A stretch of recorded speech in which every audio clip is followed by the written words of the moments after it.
Alrighty, YouTube. It's Reed again with ENR Collectors. So today I'm going to show you guys my Colorado Springs Comic Con haul. So, as you might guess, Colorado Springs Comic Con was this weekend. I only went on Saturday, which is probably good because that was enough. This is Colorado Springs Comic Con's third year. This is my first year going. It's always been the weekend after I go back to school. So I've always been in Kansas when, the last 2 years, Colorado Springs Comic Con's been going on. But, yeah, so this is their third year. They're still, fairly small. It was a lot smaller than I was expecting. But, they had some good guests come. So this isn't one of those, kind of vendor only conventions. I mean, this is, they're trying to, make something like Denver Comic Con and some of your bigger cons with celebrity guests and everything like that. So I'll start with those, I guess. I did meet 3 of the guests that they had. You guys know me in Star Wars, so they had a couple Star Wars actors there. This is Mark Dodson, and he's really kind of obscure, and it might be kind of odd that I, got his autograph, but he did the laugh for Salacious Crumb, so Jabba's little, pet creature here. He does the laughing. So, so he was behind, the laughing, and I'm pretty sure he was the puppeteer as well, but don't quote me on that. He also did a lot of the Gremlins in the Gremlin movie. It's not really my thing, but yeah, so he was in Return of the Jedi, Salacious Crumb. So just kind of fun, neat little thing. He was really, really nice to talk to. He did an interview on Rebel Force Radio, which is a Star Wars podcast that I listen to religiously. If you guys haven't listened to it, it's really good. It's Rebel Force Radio. They did an interview with him a couple weeks ago, and that was really cool. Continuing on with Star Wars, Daniel Logan was there, played Boba Fett in Attack of the Clones, and then also voiced Boba Fett in all the Clone Wars episodes he was in. So that was fun. Talked to him for a while. When I got to his table, there were some other people there, and they gave him a gift of this, Despicable Me Minion onesie. And he really freaked out about that, and he put the onesie on, and he ran off to, go show it to Lou Ferrigno and some of the other guests that were there. He was really kind of excited. It was funny to watch. So that was fun meeting him. Really nice guy. Really chatty. And then the other guest I got was Billy Boyd. Plays Pippin in Lord of the Rings. So Pippin is probably my favorite of the Hobbits. So after Star Wars, Lord of the Rings might be my favorite movie franchise fandom, as it were. So, yep, so there's that. Those are my autographs. They had some comic book guests there, but no one that I was really anxious necessarily to meet. No one that I really knew if I had anything to have them sign or anything like that. So, otherwise, after getting those signatures, it was really just, hunting in the hunting for comic books, and I was really kind of disappointed with how many comic book vendors they had. This whole con, there were probably only like 5 or 6 people who were actually selling comic books. And there were other booths that maybe had like 1 or 2 short boxes, but there were hardly any comic book vendors. Like the rest were all artists and other, toys, action figures. There was a vegan outreach booth for some reason. There was a window company, like windows for your home. So, yeah, I don't know. I mean, the show space was really still kind of cramped and tight. It was supposed to be twice the size of what it was last year. I mean, I didn't go last year, but my brother said that it was really crowded. So this year, it still was really crowded. Some of these people, had, these long boxes, on the floor that you had to get down in the middle of this, narrow walkway to dig through, and you're getting in people's way. So it was really kind of hard to look through some of the booths that actually had comic books. Some of them were fairly easy, but it wasn't the best for comic book hunting, although I actually did fairly well considering. So yeah, these are 2 blank Star Wars books. I don't know who I want to have sketch something on these. Ashley Witter is one that I would really like to get. But yeah, I don't necessarily have any specific plans, but I wanted to get some blank covers just to have. So for, Denver, maybe Colorado Springs next year.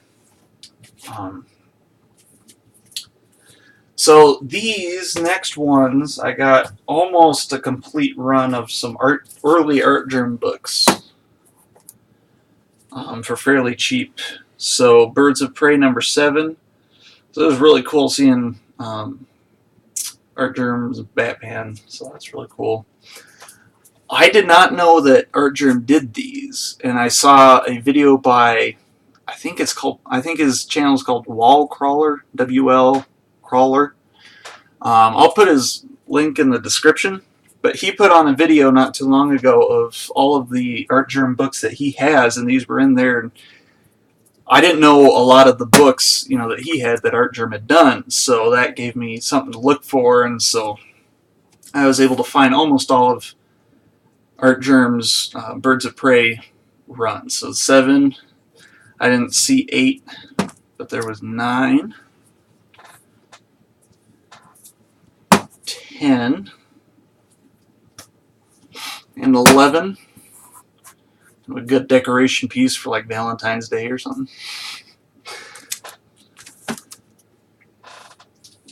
And then the new 52 Birds of Prey Spider-Mans. So 11, that's really cool seeing his Poison Ivy.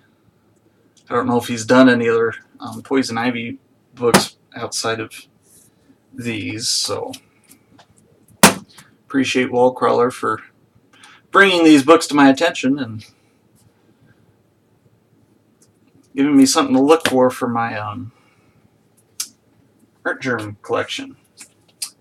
So these next books came from one of the booths that was really hard to look at. So she had all of her comic books were either up on the wall behind her booth, or they were on the floor in one of those drawer boxes, and they were long boxes, and they were all shut. So you had to pull the long box out into the walkway, which was skinny enough as it is with people walking by, and you had to kneel down on the floor and look through. So, but she had some good stuff for really cheap. So I got this one, Spider-Man #1. It's still in the poly bag, I guess, that it came in. I mean, they're not necessarily really expensive books, but these are all kind of like minor keys that I don't have yet. So they were really super cheap, so I figured I'd pick them up, and they're all in pretty good condition too. And I got Legends #1, first Amanda Waller. And I saw this in her dollar box, because I usually kind of bypass dollar bins. I probably shouldn't, but I do. So I don't know why I was really looking through hers. I guess it wasn't necessarily marked as a dollar box. So that's probably why I was looking through it. But this ended up being $1. Batman 457. This is the first Tim Drake as Robin. So, these 3 books kind of, neat little minor keys. I got all 3 of these for $9 total. So, like I said, $1, and then I think these each were $4 each. The Legends and Spider-Man. So, probably about what they're worth. But, you know, those kind of minor keys that I don't have yet. Now, if you remember back to some of my old videos, I used to have as my background kind of my Neal Adams Penguin sketch. Penguin's my favorite villain, so I'm always on the lookout for some, you know, Penguin books, Penguin covers and such. So saw this and, you know, just picked it up. It's a pretty decent square bound book. So I don't know anything about the story actually, so kind of look forward to reading that. Should be fun. So then got 2 more books. So got some Star Wars books here. So this is Star Wars #1, limited edition comics exclusive. This is the Mike Deodato Jr. variant. And I'm kind of annoyed because I found this after getting Daniel Logan's autograph. So this would have been a really good book to get Boba Fett to sign. But, alas, I found it too late and I had already run through most of my budget and I didn't have another, you know, $40 for Daniel Logan's signature on this as well. But yeah, so I looked it up. This is now my 11th variant for Star Wars #1. So I've got a lot of covers for Star Wars #1. Of course, there are a lot of variants that were made for that, so I don't remember how many. I wanted to say like 60-some variants for Star Wars #1. I have 11. I doubt I'll get to the point where I have all of them. Some of them I know are ridiculously hard to find and ridiculously expensive. But, you know, as I see them, I'll pick them up and if I like them. So then the last one I got, another Star Wars book, which I really like. This is Darth Vader #1. So this is the current Darth Vader run, the Charles Soule run, and this is just a great. This is Rod Reis. I don't know how you pronounce his last name, but Rod Reis. Cover the Legends Comics and Card exclusive. So they had a booth there. They were selling, you know, a bunch of their store exclusives, and they had a bunch of other, you know, really cool modern variants and stuff like that. So they had this. I saw it, and I just had to get it. It's got Darth Vader's castle on Mustafar. A little hard to see, but they got his castle there that you see in Rogue One, which I thought was just really cool. I'm an architecture guy, so I love me a good building, and that's a really cool building. So, and of course you got Darth Vader, and then Emperor Palpatine looking all sinister in his throne there. So, really cool to have that. So, yeah, that's all I had. So, it was good. It was a good con. I stayed on budget for the most part, give or take $10-20, but yeah, I mean, you know, these guests, that's all I was really interested in seeing. They've had, you know, bigger guests in their past years. Or I kind of feel like they had better guests last year, like Billy D. Williams was there last year, and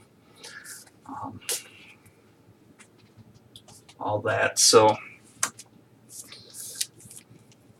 but yeah, I mean, again, it was still smaller. There weren't as many vendors as I thought there would be. The space as a whole was a lot smaller than I was expecting, given that they were hyping up that it was going to be, you know, twice the size of last year. You know, which it had 2 levels. You know, all the celebrity guests were on the ground level, and all the vendors were on the second level of this new event space they were in. But even still, it was a lot smaller. Like I said, I was kind of disappointed in how few people were actually selling comic books at this Comic-Con. So it made hunting kind of difficult, but even still, I was able to get, you know, a real fair amount. But, you know, let's see here. I got these 3 from one vendor. This was the only one I got from one of the vendors. This was the only one I got from another one. So that was 1, 2, 3, 4. And then all the Birds of Prey I got from one vendor. So that was, what, 1, 2, 3, 4. So this was 5 vendors, and then this was from one of the other vendors. So there were 6. So I got all these books from 6 vendors, and I had been to all of them. So like I said, the only booths I probably didn't buy anything from, there was one guy who was selling everything for 50 cents.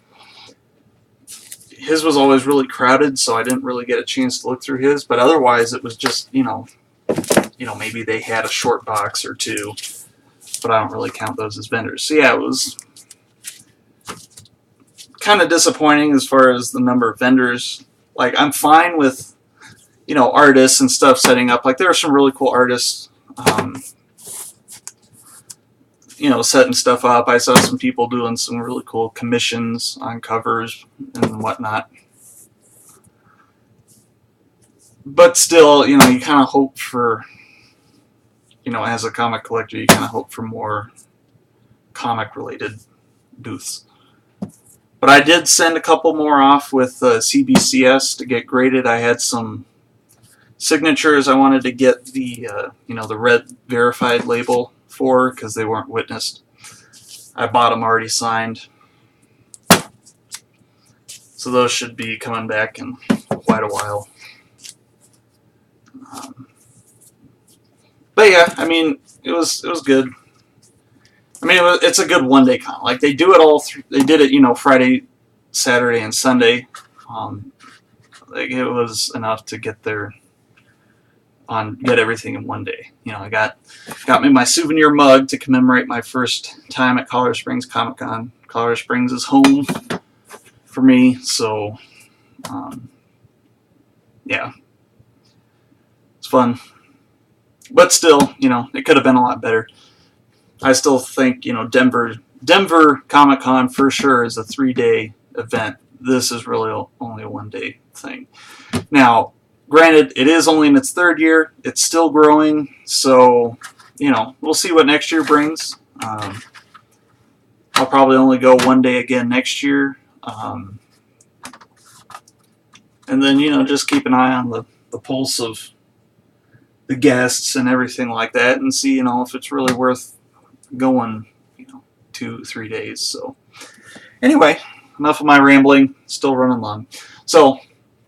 Pretty sizable haul even for not all that many vendors, so I don't really know what I'm complaining about. But anyway, thanks for watching. I'm not sure when our next video will be. Hopefully, crossing the fingers, I'll be getting the CBCS haul from Denver Comic Con back soon. I still need, I don't know, I need to ask or something, find out what the deal is on that, but I'm hoping that should be coming in a couple weeks. So, not sure when the next video will be, but keep an eye out, and thank you for watching.